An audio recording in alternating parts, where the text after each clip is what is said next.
being powered by Marathon Sports, and special thanks to Hoka for helping out as well. Today we're going to be covering the D2 Championship Divisional Meet.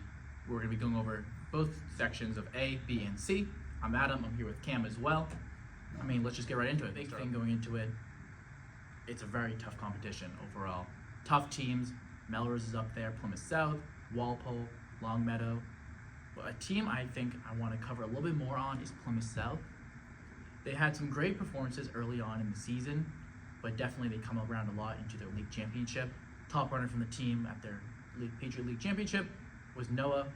He ran a 16:03. League meets tend to be a little bit quicker, but conversion-wise, I think he'd run that mid 16:30, 16:40. Definitely. Given at a tough course like Rentham. Yeah, and Noah brilliant. Patriot League champ individually, beating out some strong athletes from Marshfield, Hingham, Duxbury. Plymouth South, definitely a team to keep your eyes on for the two-way race. Yeah, if you're unfamiliar, 17s qualify from each division for the All-State meet, but you also have that individual section as well. One of the bigger individuals for this division is Caleb Barnes from Melrose. He ran a 15:30 at the Middlesex League meet, which I believe got him, I want to say it was third place. Third place, was it? Yeah. Yeah, a strong league like Middlesex, getting a third place finish between tough teams in the Division 1 conference like Reading, Lexington, Winchester is still a great finish. He's definitely someone you want to keep an eye on. Not far behind him is his teammate John Strong, 16:35, ran at the same meet. So definitely that duo is going to be a good team to look out for. Other side of the state, kind of more north, Marblehead, a couple great duo up there of Isaac and Nate. Both ran 16:29 and 16:01 respectively at the Ocean State Invite, which is more of your true 5K course, which is going to be very similar to the Rentham course they're going to be running this weekend. Yeah. Which I think you'll see a similar time to them going there. Another team, Walpole, their number one, Sean Caron, ran a 16:20 on Rentham. Definitely one of the teams that will be in the mix. Team-wise, Longmeadow looks to be one of the favorites. They're led by Ada Grant. It's their number one, some strong depth behind her as well. On the individual side of things, Marietta O'Connell, the sophomore from Marblehead. I'd say she's my favorite to take the individual title.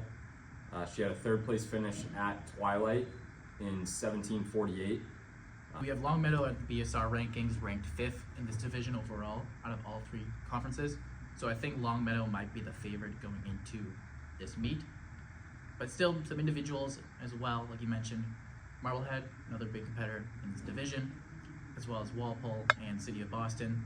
Yeah. All three of those top 5 runners all went sub 19:30, with Sarah Blanco from CBC barely making it just with 19:31, but still, I think she's going to be a big name you want to focus on going into this meet. Yeah, Melrose as well as a team, some strong pack running up front, about a minute spread between their top 5. Isla Zolo from Walpole, strong number 1 for them, should be in the mix individually. So yeah, two-way girls, looks to be an exciting race. Going off it right away, Ludlow and Bedford, I think, are going to be 2 of the bigger teams in that league. But the big one I completely forgot about. How could I? I was with them for an entire practice filming a workout Wednesday. Wakefield. Yeah. Their team is impressive this year. Not a powerhouse that you've been in the past in the league for Middlesex, but definitely on the divisional side, they have a tight pack. Yeah, 27-second spread. Yeah, on the top 5. If you're just looking at best 5K this season.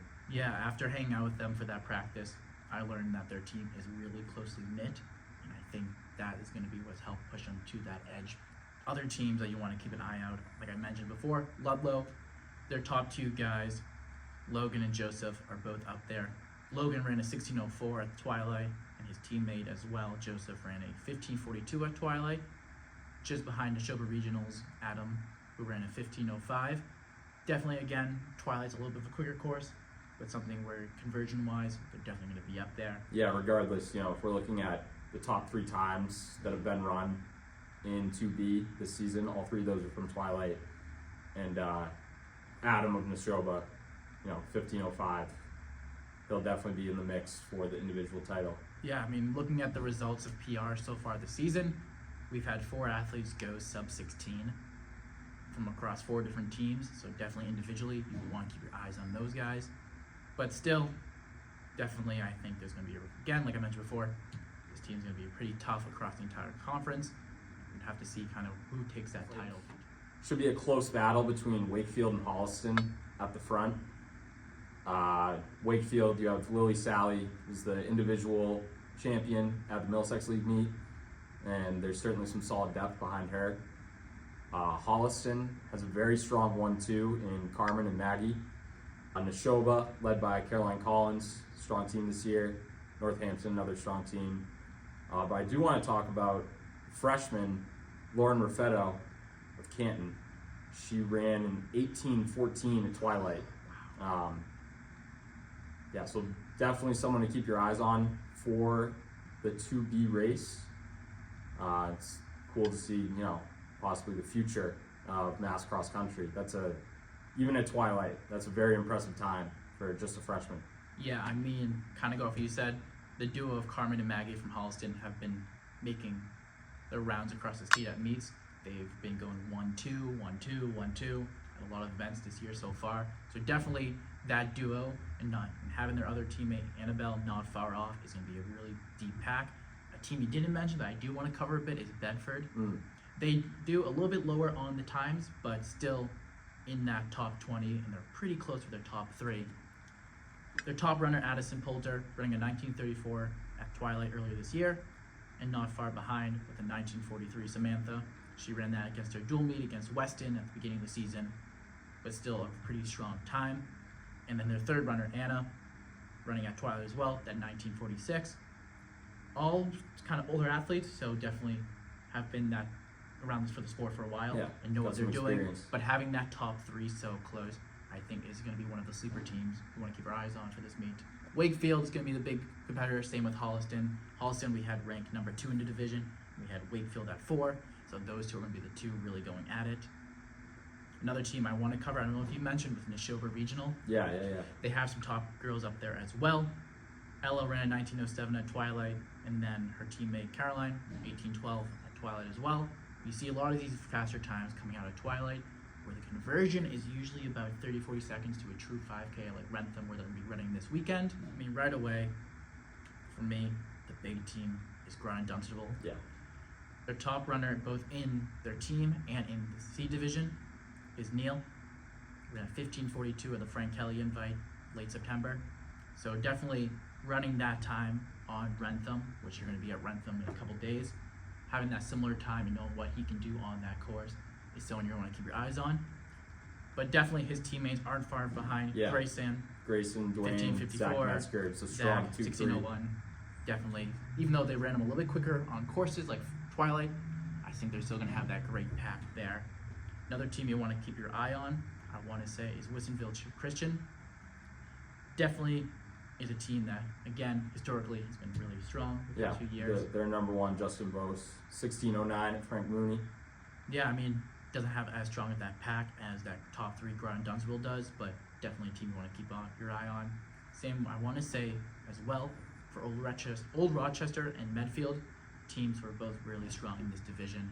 Looking through it as well, some of your top runners as well, we have 3 athletes who went sub-16 so far this year. We mentioned the 2 Grand Dunstable, but on the other side of the field, Norton, Andrew McConnell, 15:45. Individual champion at TVL. TVL course, I want to say is still a little quick, but it's a little bit closer to that true 5K that they're going to be running this weekend. I think that definitely, regardless of the time, winning your league meet, that's going to help your confidence a lot going into divisionals. No, yeah. I mean, as well to mention, a little bit of a smaller school, but St. Mary's. Yeah.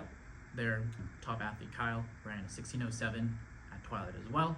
So he's these top guys that don't have these strong packs like Ron Dunstable have, that you can really make that move for that individual requirement to qualify. Yeah. But I think Ron Dunstable is going to pull away with that team qualification at least. 2C girls, Whitensville Christian got to be the favorite on the team side, and as well the individual side. Freshman Emily Flagg has had a monster season. 18:08 on Rentham at Frank Mooney just recently. There's some strong depth behind her as well. Their number 2, Emma, He's a very, very strong runner. Right off the bat, that looks like the story that will unfold at the 2C race, but plenty of other teams and individuals to mention. Medfield has got a strong team led by senior Ella Kane. Dover Sherborne as well, led by Margaret Bowles. Georgia Brooks of Groton Dunstable, definitely someone who can make a run at that individual title. Jump off what you were saying with Emily. She's a 9th grader, really talented at such a young age. Yeah. She has the 5th fastest 5K time in the state right now, with the 18:08 that she ran at Frank Moody. But with it being, especially Frank Moody, being so close to their league and their divisional leagues, having that true 5K on that course of Rentham is really good talent to have. But I mean, really, aside from that, I also want to cover a little bit of the Middlesex League teams, Watertown and Wilmington. Especially Wilmington, they have that duo of Addie and Hannah, who both run very similar times, so they're able to jump off each other. But individual I want to focus on is Haley from Aponquet Regional. She ran a 19:04 at Frank Moody, so a very recent meet, which is going to be very same to her level of running, where I think she'll be a big one focusing on the individual. But again, I think Wisconville Christian is going to kind of pull away with that win team-wise, but you never know. Teams can set up, athletes can get sick day before meets. Never say anything is set in stone, but I think they're going to be the favorite going into this. Yeah, absolutely. That's been the coverage for D2, A, B, and C, both on the boys and girls side. Let us know what you think we were wrong with and who you think, in your opinion, is going to either win individually or win in those team titles. But aside from that, I'm Adam, this is Cam, signing off. We'll see you next time when we cover this.